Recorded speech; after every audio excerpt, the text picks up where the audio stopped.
పంచేంద్రియాల్లో ఒక నోరు తప్ప ఏది వాడని వైసీపీ చూస్తే నిజంగా ఎంతో బాధ జాలి కలుగుతుంది.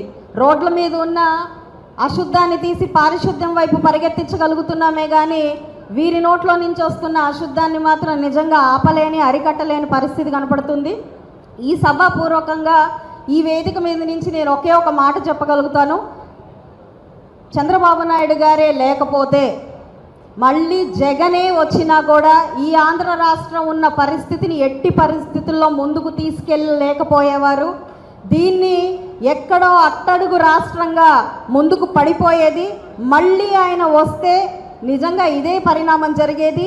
ఈ సందర్భంగా నేను నిజంగా నిక్కచ్చిగా చెప్తున్నాను, చంద్రబాబు నాయుడు గారు జగన్మోహన్ రెడ్డి అనే ఒక అవివేక నాయకుని నెత్తిన మీద పాలు పోసాడు అని నేను చెప్పగలుగుతాను. ఈ సందర్భంగా ఆయన కనుక లేకపోతే మళ్ళీ జగన్కి ఈ రాష్ట్రాన్ని కనుక వదిలేస్తే మరి జనం చేతిలో నిజంగా చెప్పు దెబ్బలు తిని ఈ రాష్ట్రం నుంచి పలాయనం పొందే పరిస్థితి జగన్మోహన్కి వచ్చేది.